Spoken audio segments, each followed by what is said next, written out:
తాకట్లో ఉన్న మీ బంగారాన్ని విడిపించి ఆ రోజు ఆన్లైన్ రేటుకి కొంటాం. Sharma gold company. నమస్కారం, వెల్కమ్ టు సుమన్ టీవీ. నేను గీతాంజలి. ప్రస్తుతం మనతో పాటు ప్రముఖ జ్యోతిష్య పండితులు, శ్రీచక్ర పీఠం వ్యవస్థాపకులు, సుమన్ టీవీ ప్రేక్షకులందరికీ ఎంతో సుపరిచితులైన బ్రహ్మశ్రీ ప్రదీప్ జోషి గురువు గారు ఉన్నారు. వారితో మాట్లాడదాం. గురుగారు నమస్కారం అండి. శ్రీమాత్రే నమః. ఏమనుకోవాలంటే ఒక ప్రశ్న, 2026 మన సంవత్సరాది కాదు ఖచ్చితంగా, కానీ చాలా మందికి ఆ కోరుకుంటుంది. ఇయర్ ఎండింగ్ అయిపోయింది, 2026 ఎలా ఉంటుందో. ఇలా అనుకోవడానికి కూడా కారణం ఏంటంటే 2025 చూసాం కాబట్టి ఇంకా ఎలా ఉండబోతోందో అనే ఒక భయం అనేది వెంటాడుతూ ఉంది. అసలు ఎలా చూడాలి 2026? మీరేం చెప్తారు? ముందుగా మీ మాటలు వినాలని అనుకున్నాను నేను. ఎందుకంటే ఎన్ని ప్రెడిక్షన్స్ ప్రతిదీ నిజం అవుతూ వచ్చాయి. కొన్ని జాగ్రత్తలు తీసుకున్న వాళ్ళు ఉన్నారు, అందులో మేము ఉన్నాము. కొంతమంది తీసుకోలేక ఇబ్బంది పడిన వాళ్ళు ఉన్నారు. ఇలా ఎన్నో మాకు ముందుగానే సూచిస్తూ ఉంటారు మీ అనుభవంతో. మరి 2026ని ఎలా చూడాలంటారు? ఏం జరగబోతుంది, ఎలా ఉండబోతోంది అంటే? శ్రీ గురుభ్యో నమః. శ్రీమాత్రే నమః.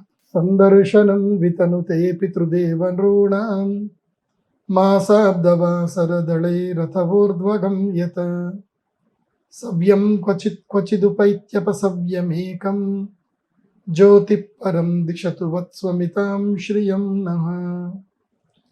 అచింత్యావ్యక్తరూపాయ నిర్గుణాయ గుణాత్మనే సమస్త జగదాధారమూర్తయే బ్రహ్మణే నమః. శ్రీమాత్రే.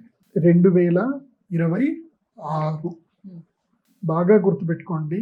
2026వ సంవత్సరము నేను లాస్ట్ టైం కూడా చెప్పాను, ఈ విశ్వావసనామ సంవత్సరం 2025 జడ్జిమెంట్ ఇయర్ అని చెప్పాను. జడ్జిమెంట్ ఇయర్ అయిపోయింది. అందుకే 2025లో పెద్ద యుద్ధాలు జరిగాయి, పేలుళ్ళు జరిగాయి, దుర్మార్గులు చాలా మంది చనిపోయారు. తర్వాత ఎంతో జలప్రళయాలు జరిగాయి, యాక్సిడెంట్లు అయ్యాయి, అన్నీ అయ్యాయి. ఓకే, 2026 జూలై తర్వాతనే చాలా మార్పులు వస్తాయి. సో నేను చెప్పేది జూలై వరకు, జూలై తర్వాత ఇంకోటి రెండు థియరీస్ వస్తాయి.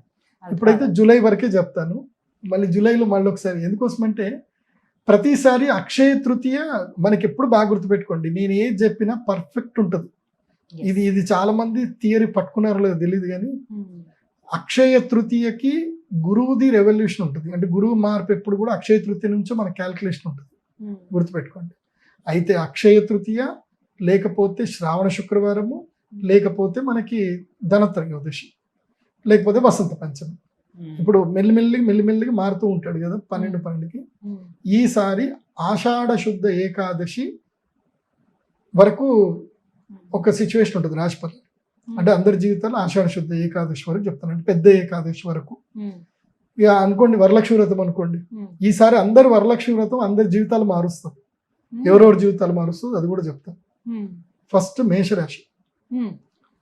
మేషరాశి వాళ్ళకి ఏంటంటే డిసెంబర్ 5 నుంచి చెప్తున్నాయి. ఈ ప్రెడిక్షన్స్ అన్ని డిసెంబర్ 5 నుంచి క్యాలిక్యులేషన్ వేసుకోండి, దాని ముందు అయితే కాదు. డిసెంబర్ 5 నుంచి వ్యాలిడేటెడ్. ఇప్పుడు చెప్పే డిసెంబర్ 5 నుంచి జూలై 24 లేదంటే ఆగస్ట్ 1 వరకు అనుకోండి. మేషరాశి అన్నదమ్ములతో ఎంత తక్కువ మాట్లాడితే అంత మంచిది.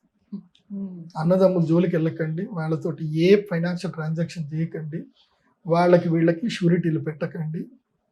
ఓకే. రెండోది, మేషరాశి వాళ్ళు ఇప్పుడు చాలా జాగ్రత్తగా ఉండాలి. ఏంటంటే వీళ్ళ జీవితం లోపల అనూహ్యమైనటువంటి మార్పులు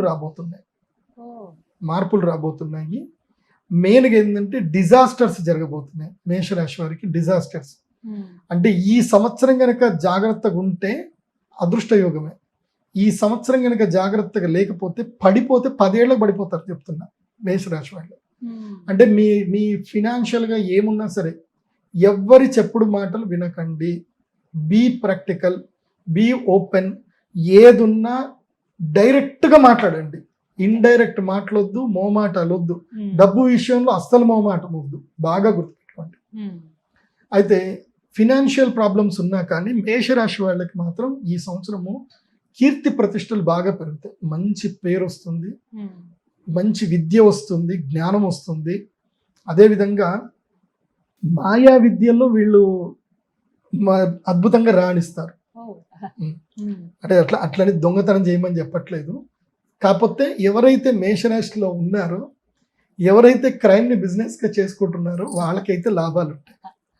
అంతే, ప్రపంచం తీరద్దు. ఇప్పుడు ఒకడు క్రైమ్ చేయాల్సిందే. ఒకడు దేవుడు ఆ 64 కళల్లో చూరకళ కూడా పెట్టాడు అంటే అది సరిపోతుంది. అందుకోసం ఏంటంటే మేషరాశిలో పుట్టి మోసం చేయడమే జీవన వృత్తిగా పెట్టుకున్న వాళ్ళు మాత్రం లాభం పొందుతారు. ఇది తప్పదు. అది అది అది ఉంటుంది. ఎందుకోసం అంటే వీళ్ళకి ఏకాదశంలో రాహు వచ్చాడు కాబట్టి, ఏకాదశంలో రాహు రాగానే వీళ్ళకి మాయా విద్యలు కలిసి వస్తాయి, గ్యాంబ్లింగ్లు కలిసి వస్తాయి, లక్కీ లాటరీలు కలిసి వస్తాయి. కానీ అవగాహనతో వెళ్ళే వాళ్ళకి, అంటే ఎక్స్పీరియన్స్ ఉన్న వాళ్ళకి మాత్రం కలిసి వస్తాయి, లేదంటే అంత పోతాయి. అందుకని గ్యాంబ్లింగ్ జోలికి అయితే వెళ్ళకండి, బెట్టింగ్ యాప్ల జోలికి వెళ్ళకండి. కాకపోతే ఏంటంటే కొంచెం కాకబట్టండి, ప్రేమగా మాట్లాడండి. నేను మేషరాశి వాళ్ళకి ఈ సంవత్సరం అంతా చెప్పేది ఏంటంటే వచనే కా దరిద్రత, ఇదొకటి నేర్చుకోండి. అంటే మాట్లాడడంలో దారిద్ర్యం చూపించకండి. ఎంత వీలైతే అంత మాట్లాడండి, ఎంత వీలైతే అంత ప్రేమించండి. ఇట్లా తేనె ఒలకపోయాల అంతే ఫినాన్షియల్ డీల్స్ అని కుదురుతాయి. ఎంత ప్రేమ మాట్లాడాలంటే తీపిగా మాట్లాడాలి. ఇక మర్యాద ఇస్తే ఇంకా మనకేంది, మన తూర్పుగోదావరి జిల్లాలో మర్యాద ఇస్తారు చూడండి, ఆ మర్యాదకి 10 రెట్లు మర్యాద ఉండాలి. వాళ్ళు భోజనం పెడతారు చూడండి, దానికన్నా 10 రెట్లు భోజనం పెట్టాలి. శత్రువునైనా సరే అండికి దిగకండి. ఓకే, అలా ప్రేమ మాట్లాడండి, అన్ని పనులు జరిగిపోతాయి. ఈ సంవత్సరము మేషరాశి వాళ్ళకి నోరే అదృష్టము, నోరే దురదృష్టం. నీ మాటే నీకు మంత్రం, లేదంటే నీ మాటే నీకు పసక్. సో మాటని జాగ్రత్తగా కాపాడుకోండి. మేషరాశి క్లోజ్. వీళ్ళకి జూలై తర్వాత మాత్రం గృహయోగం స్టార్ట్ అవుతుంది. మేషరాశి వాళ్ళకి నెక్స్ట్ ఇయర్ జూలై తర్వాత ఇప్పటి నుంచి ప్లాన్ చేసుకోండి. ఇల్లు కట్టుకునేడానికి ఇప్పటి నుంచి ప్లాన్ చేసుకోండి. కంపల్సరీ మేషరాశిలో పుట్టిన వాళ్ళందరూ కూడా నెక్స్ట్ ఇయర్ ఇల్లు కట్టుకునే ప్లాన్ పెట్టుకోండి. క్లియర్? మొత్తంగా 2026లో ద్వాదశ రాశులకి ఈ విధంగా ఉండబోతోంది గారు. ధన్యవాదాలు. నమస్తే. శ్రీమతి.